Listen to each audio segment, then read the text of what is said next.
Today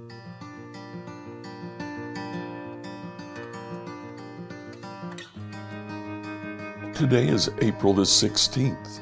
Today we see the rescue of the Lost Ark.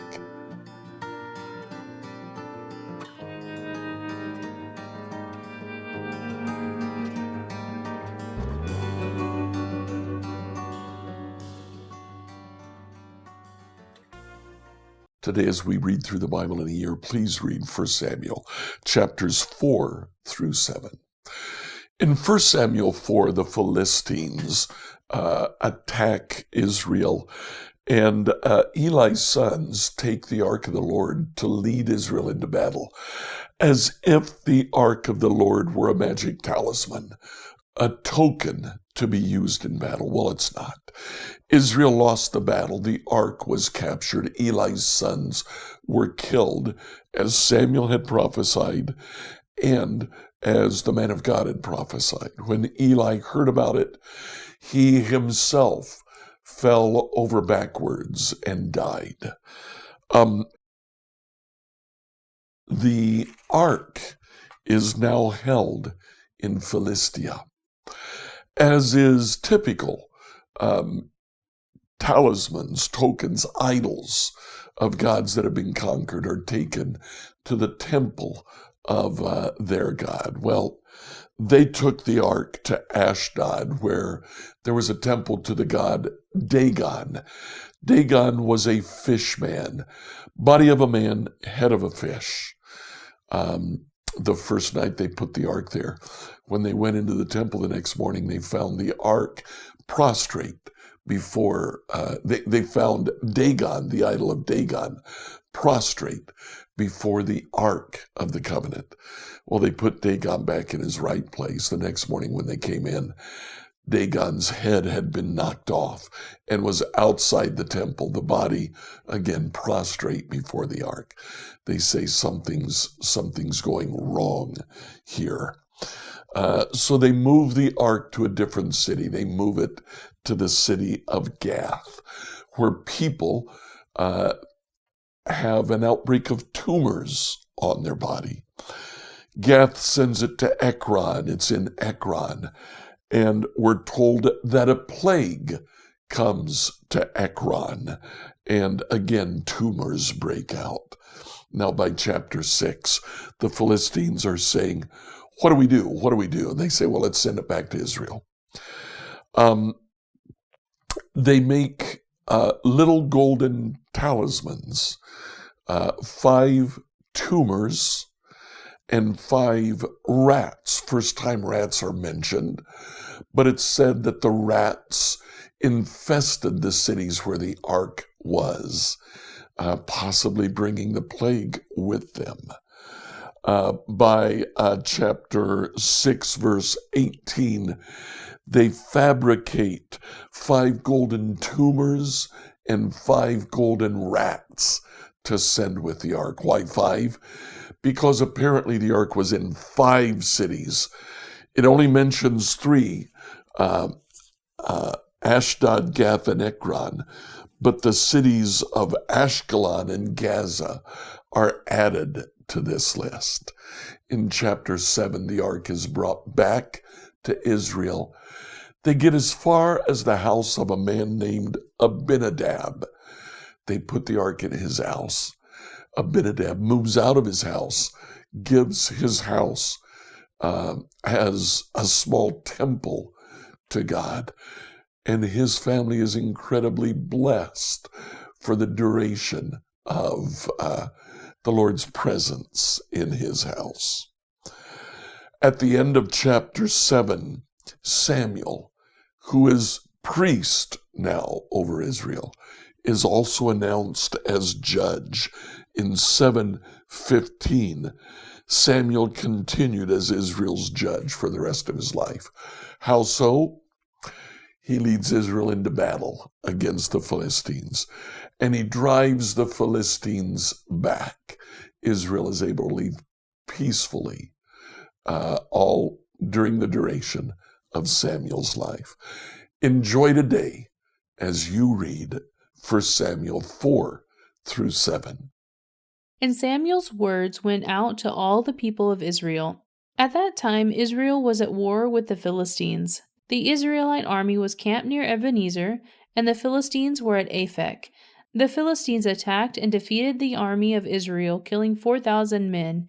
After the battle was over, the troops retreated to their camp. And the elders of Israel asked, "Why did the Lord allow us to be defeated by the Philistines?" Then they said, "Let's bring the ark of the covenant of the Lord from Shiloh. If we carry it into battle with us, it will save us from our enemies." So they sent men to Shiloh to bring the ark of the covenant of the Lord of heaven's armies, who is enthroned between the cherubim. Hophni and Phinehas, the sons of Eli, were also there with the ark of the covenant of God. When all the Israelites saw the ark of the covenant of the Lord coming into the camp, their shouts of joy was so loud it made the ground shake. "What is going on?" the Philistines asked. "What is all the shouting about in the Hebrew camp?" When they were told it was because the ark of the Lord had arrived, they panicked. "The gods have come into their camp," they cried. "This is a disaster. We have never had to face anything like this before. Help! Who can save us from these mighty gods of Israel?" They are the same gods who destroyed the Egyptians with plagues when Israel was in the wilderness. Fight as never before, Philistines. If you don't, we will become the Hebrew slaves just as they have been ours. Stand up like men and fight. So the Philistines fought desperately, and Israel was defeated again. The slaughter was great. 30,000 Israelite soldiers died that day. The survivors turned and fled to their tents. The ark of God was captured, and Hophni and Phinehas, the two sons of Eli, were killed. A man from the tribe of Benjamin ran from the battlefield and arrived at Shiloh later that same day. He had torn his clothes and put dust on his head to show his grief. Eli was waiting beside the road to hear the news of the battle, for his heart trembled for the safety of the ark of God. When the messenger arrived and told what had happened, an outcry resounded throughout the town. "What is all the noise about?" Eli asked. The messenger rushed over to Eli, who was 98 years old and blind. He said to Eli, "I have just come from the battlefield. I was there this very day." "What happened, my son?" Eli demanded. "Israel has been defeated by the Philistines," the messenger replied. "The people have been slaughtered, and your two sons Hophni and Phinehas were also killed. The ark of the covenant has been captured." When the messenger mentioned what had happened to the Ark of the Covenant, Eli fell backwards from his seat beside the gate. He broke his neck and died, for he was old and overweight. He had been Israel's judge for 40 years. Eli's daughter-in-law, the wife of Phinehas, was pregnant and near her time of delivery. When she heard that the ark of God had been captured and that her father-in-law and husband were dead, she went into labor and gave birth. She died in childbirth, but before she passed away, the midwives tried to encourage her. "Don't be afraid," they said. "You have a baby boy." But she did not answer or pay attention to them. She named the child Ichabod, which means, "Where is the glory?" For, she said, Israel's glory is gone. She named him this because the ark of God had been captured and because her father-in-law and husband were dead. Then she said, "The glory has departed from Israel, for the ark of God has been captured." After the Philistines captured the ark of God, they took it from the battleground at Ebenezer to the town of Ashdod. They carried the ark of God into the temple of Dagon and placed it beside the idol of Dagon. But when the citizens of Ashdod went to see it the next morning, Dagon had fallen with his face to the ground in front of the ark of the Lord. So they took Dagon and put him in his place again. But the next morning the same thing happened. Dagon had fallen face down before the ark of the Lord again. This time his head and hands had been broken off and were lying in the doorway. Only the trunk of his body was left intact. That is why to this day neither the priest of Dagon nor anyone who enters the temple of Dagon in Ashdod will step on its threshold. Then the Lord's heavy hand struck the people of Ashdod and the nearby villages with a plague of tumors. When the people realized what was happening, they cried out, "We can't keep the ark of the God of Israel here any longer. He is against us. We will all be destroyed along with Dagon, our God." So they called together the rulers of the Philistine towns and asked, "What should we do with the ark of the God of Israel?" The rulers discussed and replied, "Move it to the town of Gath." So they moved the ark of God of Israel to Gath. But when the ark arrived at Gath, the Lord's heavy hand fell on its men, young and old. He struck them with a plague of tumors, and there was great panic. So they sent the ark of God to the town of Ekron. But when the people of Ekron saw it coming, they cried out, "They are bringing the ark of the God of Israel here to kill us too." The people summoned the Philistine rulers again and begged them, "Please send the ark of God of Israel back to its own country, or it will kill all of us." For the deadly plague from God had already begun, and great fear was sweeping across the town. Those who didn't die were afflicted with tumors, and the cry from the town rose to heaven.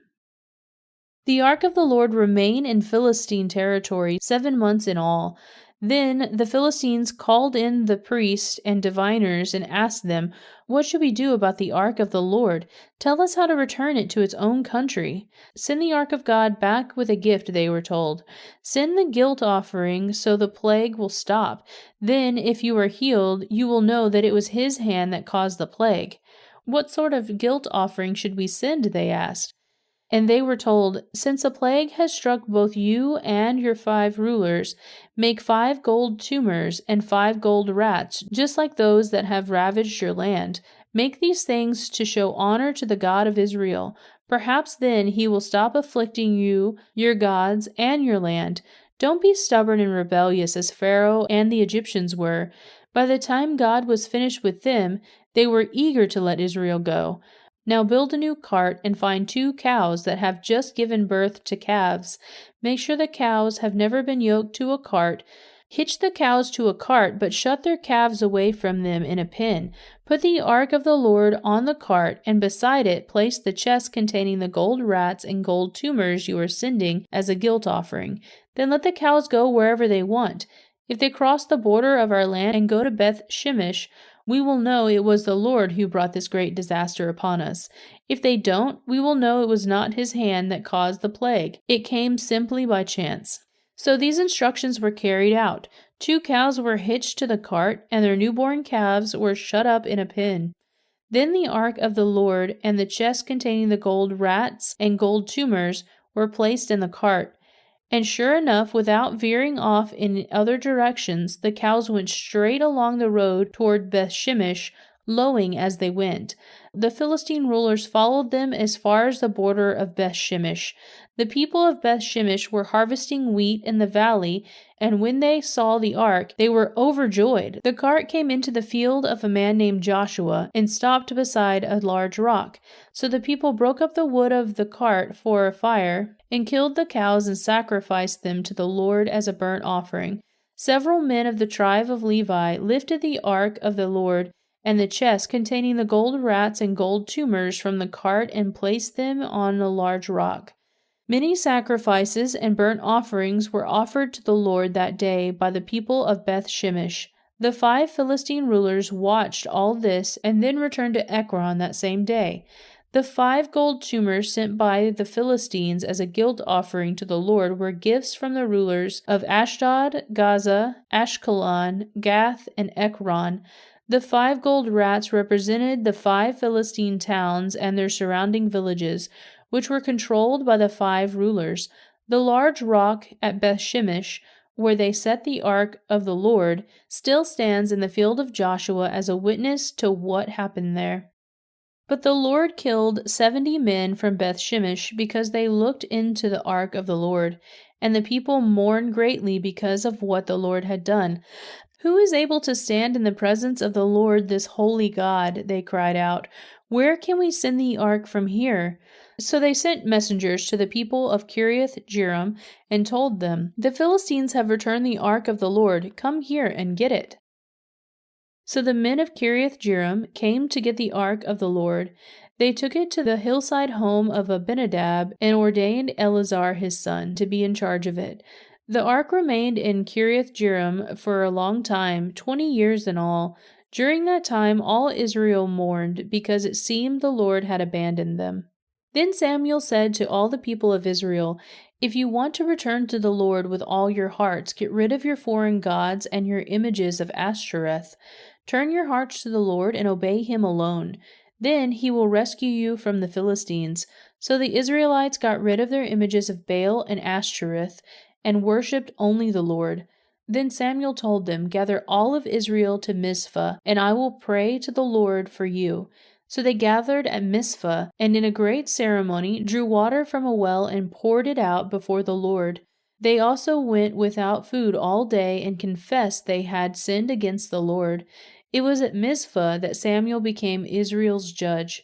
When the Philistine rulers heard that Israel had gathered at Mizpah, they mobilized their army and advanced. The Israelites were badly frightened when they learned that the Philistines were approaching. "Don't stop pleading with the Lord our God to save us from the Philistines," they begged Samuel. So Samuel took a young lamb and offered it to the Lord as a whole burnt offering. He pleaded with the Lord to help Israel, and the Lord answered him. Just as Samuel was sacrificing the burnt offerings, the Philistines arrived and attacked Israel. But the Lord spoke with a mighty voice of thunder from heaven that day, and the Philistines were thrown into such confusion that the Israelites defeated them. The men of Israel chased them from Mizpah to a place below Bethkar, slaughtering them all along the way. Samuel then took a large stone and placed it between the towns of Mizpah and Jeshinah. He named it Ebenezer, which means the stone of help, for he said, "Up till this point the Lord has helped us." So the Philistines were subdued and didn't invade Israel again for some time. And throughout Samuel's lifetime, the Lord's powerful hand was raised against the Philistines. The Israelite villages near Ekron and Gath that the Philistines had captured were restored to Israel, along with the rest of the territory that the Philistines had taken. And there was peace between Israel and the Amorites in those days. Samuel continued as Israel's judge for the rest of his life. Each year he traveled around, setting up his court first at Bethel, then at Gilgal, and then at Mizpah. He judged the people of Israel at each of these places. Then he would return to his home at Rohamah, and he would hear cases there too. And Samuel built an altar to the Lord at Rohamah. Scripture reading from the New Living Translation by Emily Herrera. Let's find out together has a companion podcast, Salty Saints. Zach Killy and I discuss apologetics, theology, and scripture. Look for Salty Saints on your favorite podcast app. Tomorrow, we'll see Israel demands a king.